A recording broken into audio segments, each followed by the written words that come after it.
Il existe un arbre que vous avez probablement croisé des centaines de fois sans jamais vous arrêter. Il pousse le long des chemins, au bord des champs, dans les ais qui séparent de jardins. Vous l'avez peu, être même maudit en vous griffant la main sur ses épines, un jour de promenade ou en taillant une bordure un peu trop vite. Ces arbres-là, on ne le remarque pas. Il fait partie du déco, comme le muret en pierre sèche ou le vieux banc devant la mairie. Et pourtant, à l'intérieur de ses feuilles, de ses fleurs blanchées et de ces petites baises rouges que les merles viennent picoreur de l'automne, il y a quelque chose que la médecine moderne a presque entièrement oublié. Quelque chose qui, pendant des siècles, ait nourri le cœur humain. Pas de manière spectaculaire. Pas comme un médicament qui vous tombe dessus avec ses effets secondaires et ses noticés à rallonge. Non, plutôt à la manière d'un vieil ami patient, qui ne force rien, mais qui est toujours là quand on a besoin de lui. Ces arbres, c'est l'aubépine. Et c'est qu'il a dit fascinant avec l'aubépine, c'est qu'elle a jamais eu besoin de publicité. Bien avant que quiconque ne songe à analyser ses composants dans un laboratoire, elle avait déjà conquis la confiance des peuples sur presque tous les continents. Dans les campagnes françaises, on l'appelait parfois l'épine blanche, à cause de ces fleurs immaculées qui apparaissent en mai, juste et au moment où le printemps s'installe pour de bon. On la plantait près des fermes, autour des pâturages. Elle servait de clôture vivante, bien sûr, mais dans l'esprit des anciens, elle faisait bien plus que ça. On lui prêtait un pouvoir de protection. On disait qu'une foyer entourée d'aubépines était une foyer à l'abri du mauvais sort. Les enfants qui jouaient dans les ais au printemps avaient l'habitude de croquer les jeunes feuilles, celles qui venaient juste de sortir, encore tendres, avec un petit goût de noisette. Ils s'appelaient ça du pain et du fromage, sans savoir qu'ils grignotaient un concentré de nutriments que bien des compléments alimentaires modernes pain et rayant à égaler. Dans les œufs britanniques, l'aubépine occupait une place encore plus sacrée. On l'associait à Beltane, cette grande fête celtique qui célébrait le retour de la lumière et de la fertilité. L'arbre était si respecté que lorsque les premiers colons anglais partirent vers le Nouveau Monde en tenue Begishib, ils baptisèrent leur navire le Mayflower, la fleur de maille, et en hommage aux fleurs de l'aubépine. C'était une manière de dire qu'ils emportaient avec eux l'espoir d'une vie nouvelle. Dès l'autre côté du monde, en Chine, on connaissait depuis des millénaires une variété à gros fruits, le Cratégupine natifida, que les textes anciens appellent en chanja. Les praticiens de médecine traditionnelle chinoise ne le voyaient pas seulement comme une tonique pour le cœur. Ils considéraient comme le remède souverain contre ce qu'ils appelaient la stagnation alimentaire, c'est, dire cette lourdeur qui s'installe quand on mange trop gras ou trop riche. Le chanja, disait-il, faisait circuler le sein là où il stagnait. Il dissolvait ce qu'il décrivait comme une sorte de boue intérieure, une énergie bloquée dans les vaisseaux. Ce qui est frappant, c'est que cette description ressemblait en amont à ce que la cardiologie moderne appelle aujourd'hui la plaque artérielle.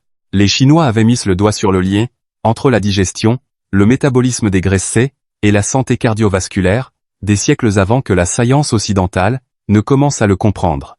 Et Amérique du Nord, bien avant l'arrivée des Européens, les peuples autochtones, notamment les Cherokees et les Haudenosaunee, utilisaient les aubépines locales de la même manière. Ils incorporaient les fruits dans le pemmican, cette préparation concentrée qui leur permettait de tenir pendant les longues marchées, et ils préparaient des décoctions d'écorce comme remède pour le cœur. Des traditions parallèles, sur des continents qui ne se connaissaient pas, arrivant aux mêmes conclusions. Ce n'est jamais tout à fait un zadé quand cela s'est produite. Alors si la aubépine était si universellement reconnue, par les empereurs chinois comme par les paysans bretons, par les guérisseurs amérindiens comme par les herboristes du Moyen-Âge, comment se fait-il qu'elle ait pratiquement disparu de la pharmacopée moderne? Pourquoi votre médecin, traitant ne vous épargne-t-il jamais? La réponse tient en grande partie à un événement très précis. Étant Shilpepa Shibo, une médecin anglais du nom de William Withering publia ses travaux sur la digitale pourprée, cette belle plante toxique qu'on trouve dans les jardins, et que les anciens appelaient le gant de renard.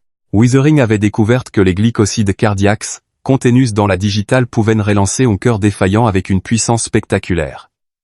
La digitale devint ce qu'on appelle un médicament héroïque. Elle était rapide, elle était mesurable, et ses effets étaient visibles presque immédiatement. Le problème, c'est qu'elle était aussi dangereuse.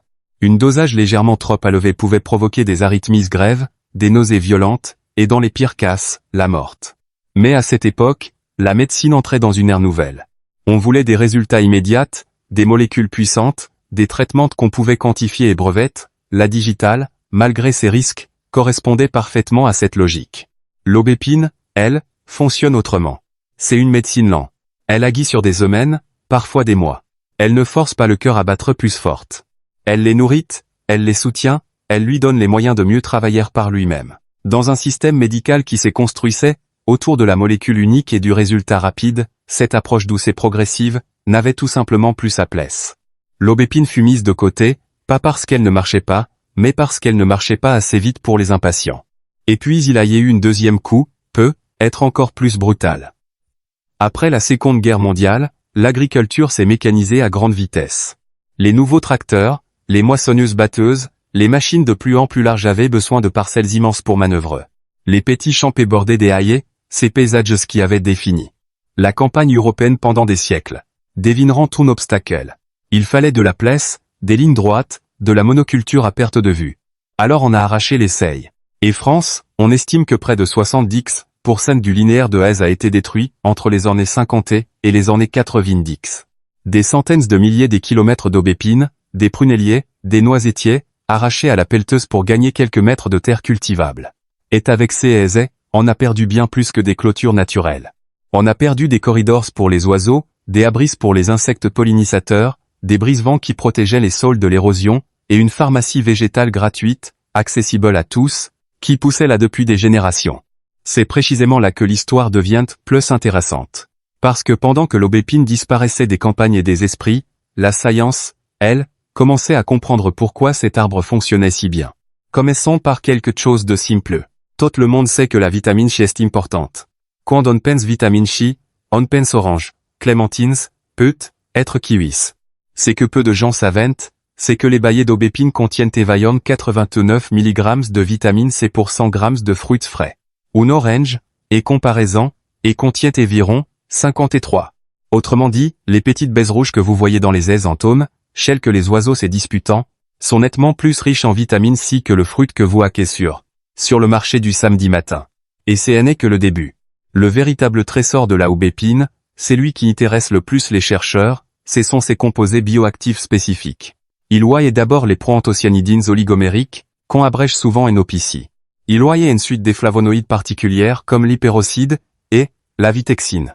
Ce ne sont pas de simples antioxydants génériques comme ceux qu'on trouve un peu partout dans les fruits et les légumes. Ces molécules-là ont une affinité remarquable avec le muscle cardiaque. C'est comme si elles avaient été conçues spécialement pour lui. Et voilà ce qui les rend si différentes de la digitale.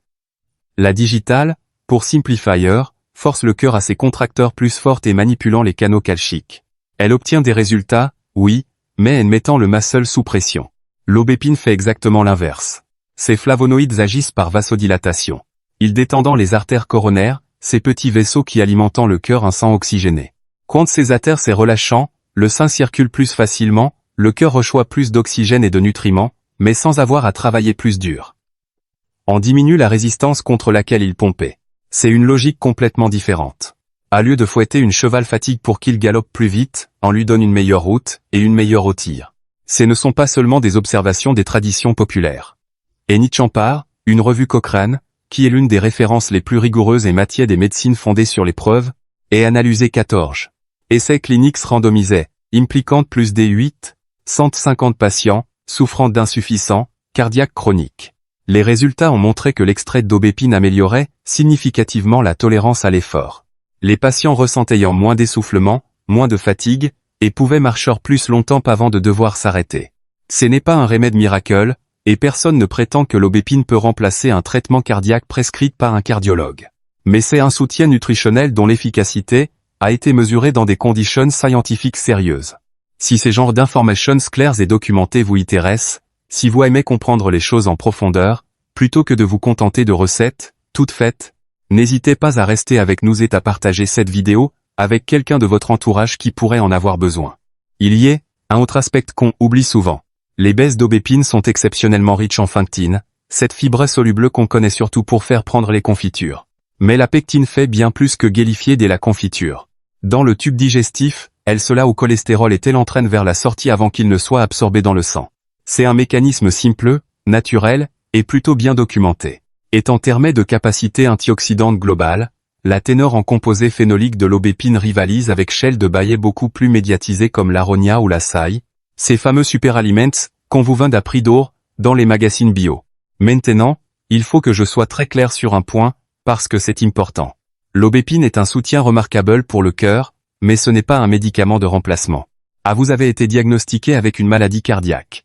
Vous prenez un traitement proscrit par votre médecin traitant ou votre cardiologue, il ne faut surtout pas décider. Seul d'arrêteur, vos médicaments. Pour les remplaceurs, par des bailles d'aubépine. Le cœur est un organe complexe, et les maladies cardiovasculaires sont des choses sérieuses qui nécessitent un suivi médical rigoureux. L'aubépine peut influencer la pression artérielle et le rythme cardiaque, et elle peut interagir avec certains médicaments, notamment les bêta-bloquants et la digoxine. Parlez-en toujours à votre médecin traitant ou à votre pharmacien avant d'introduire quoi que ce soit de nouveau dans votre routine, même quelque chose d'aussi naturel qu'une tisane de fleurs d'aubépine. C'est une précaution de bon sens, et c'est aussi une marque de respect envers votre propre santé. Cela étant dit, si vous avez envie de redécouvrir cet arbre et d'en profiter, la bonne nouvelle, c'est que vous n'avez probablement pas besoin d'aller bien loin. L'aubépine sont des arbustes les plus résistantes et les plus répandus de nos régions. On la trouve partout en France, du nord à sud, de la plaine aux contreforts montagneux. Elle supporte la sécheresse, elle tolère les sols pauvres et compactés, elle pousse le long des routes communales, dans les friches, en lisière de forêt, dans les parcs municipaux, et parfois même dans les fissures d'un vieux mureux pierre. C'est une survivante, une battante qui s'accroche là où d'autres arbres auraient renoncé depuis longtemps. Mais attention, même si elle est résistante, l'aubépine absorbe ce qui s'y trouve dans son environnement. Il ne faut jamais cueillir des baillets en bordure d'une route nationale ou départementale très fréquentée, et dans un endroit qui a pu être traité avec des herbicides ou des pesticides. C'est une précaution élémentaire, mais elle vaut la peine d'être rappelée. Les fruits les plus sains sont ceux qui poussent en loin de la circulation, et des traitements chimiques, dans les haies de campagne, et lisières de bois, dans les jardins qui n'ont pas été aspergés de produits. Pour la reconnaître, c'est assez simple une fois qu'on sait ce qu'on cherche. L'aubépine se présente comme une petit arbre ou grand arbuste, rarement plus haute que 5 ou 6 mètres. Ses branches portant des épines dures et pointues, des épines ligneuses, pas de simple piquance comme ceux d'un rosier. Les feuilles sont découpées, lobées, un peu comme une main aux doigts écartés. Au printemps, entre avril et mai selon les régions, elle se couvre de fleurs blanches ou légèrement rosées, à 5 pétales, qui dégagent un parfum doux été un peu entêtant. Et à l'automne, 10 petites baies rouges apparaissent, qu'on appelle les sénelles. Elles ressemblant à des pommes miniatures, ce qui est logique puisque l'aubépine fait partie de la même grande famille botanique que le pommier. Il a et quelques sosies qu'il faut connaître pour ne pas se tromper.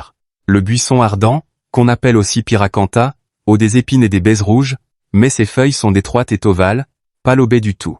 Ce n'est pas dangereux d'y manger, mais c'est tellement amer et astringent que personne en voudrait. Et revanche, il y a un voisin qu'il faut absolument savoir distinguer, c'est l'if, les taxus. L'if produit des petites baies rouges qui attirent l'œil, mais ses feuilles sont des aiguilles souples, pas du tout des feuilles largées, et découpées comme celles de l'aubépine. Et l'if est extrêmement toxique.